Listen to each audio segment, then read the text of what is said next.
Have you ever stepped into a building and the first that came to your mind was, I wish this house could speak? As a matter of fact, that has happened to me. Being inquisitive about interesting entities been part of my nature, and that covers the interest in architecture. The VIAMIA show is brought to you by the following people. Charlie's Chocolate Factory is a family-owned business operating since 1970. Charlie's has molded chocolates for corporate events, weddings, and holidays. For information, call 604-437-8221. Good Cleaning Services has been serving Greater Vancouver since 2008. For more information, contact Ivanka at 778-321-0174. Recording, rehearsal space, voiceovers, video editing in New Westminster. For more information, fiascobros.com. Melina Pham Makeup Artistry and Hairstyling. Makeup applications for film, airbrushing, glamour makeup, high fashion makeup, bridal makeup, and hairstyling. More details at melinaphamglobalartistry.com. Cuts and Colors in Uptown New Westminster. We welcome our stylist, George of Salon Caliente. For appointment, call 604-544-5104.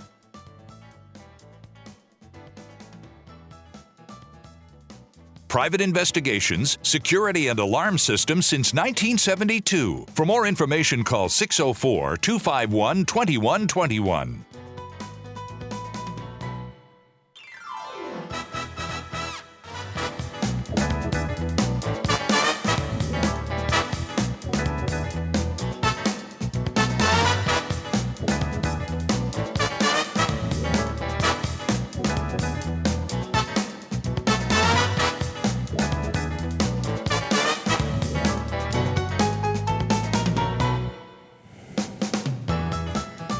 Winston Churchill said that we shape our buildings, thereafter they shape us.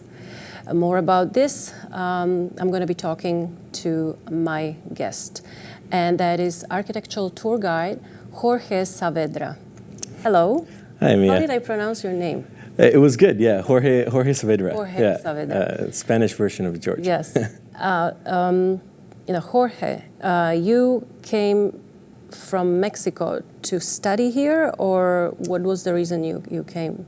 Well, I came with my family when I was about nine or 10 years old, and we just came here for the opportunities, the language, the safety, and the clean air. Yeah, well, I know a few people from Mexico. They came to study and they stay here, and they are very successful careers here. Eventually, it became, going to school and going to graduating high school, going to university, and developing a career that ultimately was the goal. Yeah. So you came very young. So is that the reason why you don't have any accent? It kind of surprises me. Yeah. Well, if you want, I can talk like this. I can do an accent that is like a Mexican guy. I like that. So you can be either or. It's interesting that you don't have any accent. But anyway, the architecture, obviously, that's your passion. Yes. Seems like you really like, and you go hand in hand with it. And you have a very interesting job. I always, when I was a little girl, I was deciding between two, either tour guide, because I always like and talk to people about or a flight attendant. The second choice I discarded very quickly when I realized that I'm safe in a plane and I'm not scared only when we are on land. So, and the first one, with moving from place to place, it's probably not much chance to learn specifically about the city, and you probably need to know the city very well. Yeah, it takes a lot of studying to learn the history of not just the city, but all of the individual buildings. And I imagine, like yourself, I've always been moving around. My family always moved to many different places, and it's always been sort of intriguing to me learning about a building that has been in a single place, and the people that have kind of gone in and out during the history of that building. So it's very exciting. I really like it. I know you said that you need to know especially about the buildings, but if you have tourists and they have questions and questions. You need to answer the questions, or is it okay to say, I don't know, I'm going to look it up, I'll let you know later? Yeah, I mean, essentially what you want to do when you're giving a tour, at least for me, I want to convey my excitement, my interest in the architecture to the people that are my guests, whether they're locals or whether they're coming from overseas, from out of town. That's my number one goal. And they're obviously going to have a lot of questions. And sometimes it's true, I don't have all the answers. But that's what's teaching you, right? And and that's something I tell them at the beginning of the tours. I say, look, this is a learning process. For all of us? For you and for me, yeah. So I encourage questions because I'm then able to, if I don't know the answer, I go back to the office, I research it, and then if that question comes back up again in a later tour, then I have the answers. Yeah, for sure.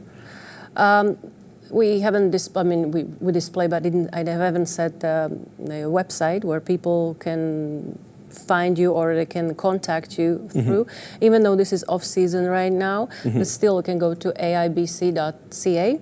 That's right. Yeah. And like we were talking about, okay, season is about what, June, July, August? Yeah, so the tours have been going on for about 20 years, and it's the AIBC, the Architectural Institute of British Columbia, that holds them, and it's seasonal because it's not so fun to walk in the rain. And even though the Vancouver is not such a bad place to walk throughout the whole year, as long as it's not raining, it's not very cold here. That's also right. But mostly the tour season, the architectural tours, we run them through the months of July and August. Okay, so there are only 2 months out of 12. Yeah. What are you doing for 10 months? Yeah, I'd love to. I'd love to get more people involved and sort of extend the tour season. We do offer private tours, or the Institute offers private tours all season. Yeah, so there's a group that usually a school or a local company that's involved within the industry. They'll contact us and we'll do a private tour for them. Yeah, just July and August. It's where the days are nice and sunny and not too much rain, and people seem to like it. So, okay. So, what's happening with you for the rest of the year? So off of that season, I kind of find little jobs here and there. The same field? In the same field. Currently, I'm working at a local firm, a local architecture firm, as a junior technologist. And prior to this year's seasons, I was working at an architectural model shop. So that was really cool. Interesting. Yeah. When we talk about architecture, it's such a wide meaning, like really complex. I mean, can you break it into meaningful pieces? In terms of the architecture? Well, architecture is, many people think it's just buildings, designing buildings. But it really is a combination of a bunch of other practices that you have to understand. When you're designing a building, say you're designing, for example, a studio like this. You need to understand the needs of the people that are going to be using the space, whether or not you're going to have windows like this, everything from the moment that you enter a building to going to the washrooms or going to the offices, all those paths are designed by an architect. Okay. So it's something that you have to take very seriously, I imagine, when you're designing a building, so that you're affecting people's lives. Right? Yeah. So now I can see you were very curious when you came here, and you keep talking about. I forgot what field you're going to be representing today when I talked to you before when we met in the building, because you said this is a really nice building, and you said it so many times. Yeah. So I guess I know how you see differently than we probably do. I think my friends are often annoyed with me because every time we go into a building or we're walking on the street, I'm always pointing out, look at this roof, or look at this, the windows or the arches or the beams. It's all very interesting. With one of my first guests was James Johnston. You know him, right? Yeah, that's right. House historian, amazing. Yeah. I learned so much from him, and he was the same. We drove together away, and every place he looked, he was telling me about the buildings. He knew so much, and it's probably when somebody's walking with you, it's the same thing. That's right. Yeah, I think people tend to often on a day-to-day basis when they're walking down the street, people have blinders on. No. right? Or if they're just looking straight, or they're looking at their phone, they don't notice the city around them. The phone probably. Yeah, I also want to get people looking up, right? Because there's a whole new world that's above you that you tend to miss. Well, now because you're from different part of the world, I don't know how often you go back to your homeland, but how do you see Vancouver in terms of architecture? Is it anything's lacking or something that stands out for you? I think the architecture of Vancouver often gets a bad rap, with Vancouverism. And if you go to False Creek, a lot lot of people mention that all the buildings look the same. What kind of term is that? It's something new? Yeah, like a Vancouverism, where you're coming over the bridges over False Creek, and you see the city of glass, right? So all of the residential buildings, a lot of glass, and they almost look a little bit cookie cutter. But I think there's a charm in that, and I think. If you go beyond that Vancouverism, right, you've got 130 odd years of Vancouver's history. So the range of architecture that you get is vast. But you know what I'm noticing in any city now you go to, that ism is there. So it's the cuteness and the differences in the buildings are kind of vanishing. Yeah, sometimes you really. Again, it's all about looking up and noticing the differences. So even a building that looks very similar to another one, it's going to have different nuances or design elements or little paths that are different from building to building. So what led you to this decision that you became so close to architecture? Well, I guess it sounds a little bit cliche, but as a kid, I always liked playing with Lego. Right, designing. I like drawing. I was always sort of creating things, or drawing things, designing things, and so I figured, what's a career that's going to enable me to do this for the rest of my life, and so architecture seemed like the. Well, it seems like that's your right purpose. choice. Yeah. Here, and you seem very happy. Every time I look at you, you have a smile on your face. I'm sure that the tourists enjoy that as well. To have very positive and full of energy kind of tour guide. Yeah, and I mean, I'm sure this is true for you as well. It's often the energy that you're putting out there, whether you're with a crowd of people or whether you're sitting down with one other person, you're able to feed off of that energy. Yeah. Right. Sure. So if somebody has, a little bit more of a, a more negative space, you can feel it, right? And it becomes more of a challenge. Yeah. So this is just for now with the architecture tour guide, Jorge Saavedra. We're taking a short break and we'll be back with him after that.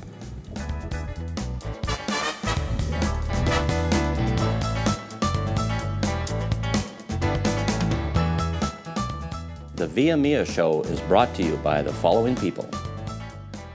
Charlie's Chocolate Factory is a family-owned business operating since 1970. Charlie's has molded chocolates for corporate events, weddings, and holidays. For information, call 604-437-8221. Good Cleaning Services has been serving Greater Vancouver since 2008. For more information, contact Ivanka at 778-321-0174. Recording, rehearsal space, voiceovers, video editing in Westminster. For more information, fiascobros.com. Melina Pham Makeup Artistry and Hairstyling. Makeup applications for film, airbrushing, glamour makeup, high fashion makeup, bridal makeup, and hairstyling. More details at melinaphamglobalartistry.com. Cuts and colors in Uptown Westminster. We welcome our stylist George of Salon Caliente. For appointment, call 604-544-5104.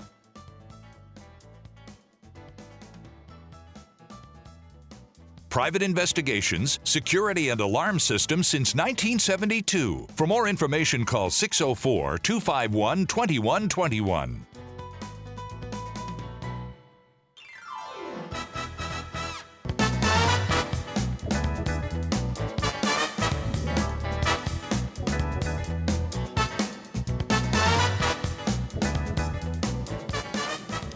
Jorge Saavedra, the architectural tour guide, is my guest today on VIAMIA, and I don't want to waste too much time because it flies. Yeah.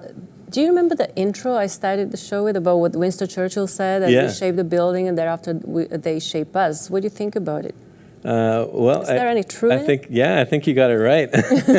I didn't. That was somebody else. It was Winston Churchill. Yeah, no, it's definitely true. I think, especially nowadays, we're seeing a lot of green design. So all the environmentally friendly buildings, and that affects us very directly. So the building users, if you're able to have an environment that has clean air, that has recycled materials, that has low volatile compounds, non-carcinogens. That affects. It does. That has an effect on your day, Yeah. right? So after 8 hours of working, you go home and you feel good that you were in a building that's nice and clean. Yeah, I like the quote. I really like it, so I decided to use it. And I asked you if you can bring some pictures because you said you took some really nice ones. So if we can go through them now, that would be really great. Yeah, and my if you can pleasure. describe some of them. So this building here, this is the RBC Tower on Hastings and Granville. It was built in the 30s, so late 20s, early 30s. And I love the shape of this building. If you go inside, I highly recommend it. It looks like a cathedral. Oh, really? So it's a cathedral of Nice. finance with... this one over here. This is just across the street, actually. It's the Convention Center West, built for the Olympics in 2010. Is this inside of the building? This is the inside of the building, looking at some green roof Nice colors there. detailing. Yeah. This is an Is this that Edwardian one? house. Yeah, this is in That's what I Strathcona. thought, yeah. Yeah. And who's... sorry. No, I interrupted you. That's okay. Let's move on. This one here. This is the Canada Place, of course, with the sails looking like a permanently docked ship. It's got 10 posts holding up those sails, representing each of the provinces of Canada. Interesting. Yeah. This is the interior coffered ceiling of a bank building, an old bank building that's on Hastings Street in Seymour. It's the Center for Dialogue, part of SFU downtown campus. See, this is these things that you notice, which probably not many of us Not many would. people would, yeah. This right here is probably my favorite. This is the interior lobby ceilings of the Marine Building, which is at the end of Hastings Street. And it's just a gorgeous Art Deco design. The entire lobby is made to make you feel like you're underwater. And that's exactly what it does when you go in there. Yeah, it took me a while to figure it out what I was looking at, because it was very unusual. Yeah. Picture. So so I guess you walk around with open eyes and you see things. That's what we should start to do, right? When you have your tourists, I thought about, your tours, what you make. Where do you get the information from? There's a variety of sources. So there's some websites that we take a look at. There's a bunch of blogs. Actually, one of them being James Johnston's blog. He's got really great information. Looking at the Heritage Foundation's the register for the buildings, and a lot of books as well that we. So it comes from a lot of places, the information. Yeah. And I know working with people, and the tourists are obviously people, it can be challenging. Sometimes you may have the tourists, they may be tired, exhausted, cranky, impatient. Have you ever had any issues that it was up to you to fix it or make the person or people more enjoying doing what they're doing? I think generally people tend to be very interested. For them to sign up for the tour, it shows an interest on their behalf, and overall they seem to be very, very happy. Sometimes people do get tired if we're running a little bit late, but I think what's more of a challenge is sort of how you handle people that are not on the tour. That are coming up to the tour. That's what I wanted to ask. The outsiders, right? Yeah, exactly. Suddenly you're adding more people. Yeah, more and more people become part of your group, and wait a minute. And then what? Well, then you have to give them a pamphlet and say, hey, we'd love for you to keep joining us, but unfortunately, this is a group tour, and come back for the next one or tomorrow, and they're usually very receptive. So. Because they're tourists, they are most of the time from out of the city. Is that right? Or are they also people from Vancouver? We do get a lot of locals, a lot of local people, and from all the little municipalities, so Richmond, North Vancouver, and Coquitlam, all of those places, and a lot of Europeans as well, and American neighbors as well. See, but because I'm interested to know when people from different part of the world, like you say, the States or Europe or maybe Asia, what's their perception of architecture? It has to be different. Usually when they come to Vancouver, they're very surprised. I think number one is the walkability. The Vancouverers. They like the fact that the city is very walkable and everybody's riding bikes. It's a very green city, and they're usually very impressed by that. And something that's funny, they always ask me about the flashing green lights. Really? So down some of the main corridors like Cambie, you got the pedestrian controlled lights, and they seem to be very intrigued. Especially our American neighbors are very intrigued by that. Yeah, they're always asking about that. Well, so everybody's got different interests. You travel as well, and when you travel and people from outside of Vancouver ask you about your hometown, how do you usually describe it? It's often helpful to draw on comparisons. So if I'm in Mexico City, visiting friends or family, then you compare, the hustle and bustle of the big metropolis that is Mexico City versus sort of the more quiet, cleaner Vancouver, right? And the weather and the different buildings as well. You kind of speak a little bit about the use of glass in this city and compared to some of the old brick buildings from the 18th century in Mexico. So a lot of differences, yeah. Well, I'm sure if we went to Mexico, we would be interested in that and intrigued by that. Yeah. So we always want what we don't have. Yeah, exactly. When you travel, do you use do you join the tour group, or you walk around and investigate whatever is in the city on your own? It's ironic. I don't often go on tours in other cities, and I think I probably should.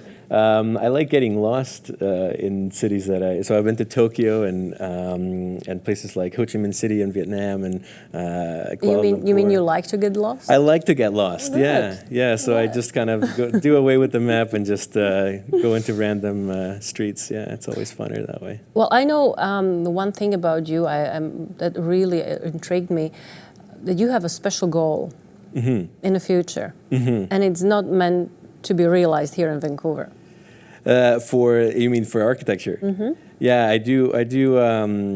I want to work with social housing in Mexico. So eventually I want to become an architect, registered architect, gain experience here in Vancouver, and then take the knowledge that I have, transport it to Mexico and do some social housing using green design and have that. Well, that's very special. That's what I said. I need to ask you about it because it's. I like it. I like your idea. Well, thank you. I do. I mean, idea is great. We'll see how you're going to do it. We'll see how it happens, how long it takes. So far, what do you find the most rewarding about what you do? With the tours, I find that it's rewarding to see people become interested. My goal is always at the beginning of each tour is to teach them about Vancouver's architecture and history of development, so that they can then go back to the respective neighborhoods and develop an interest in their communities.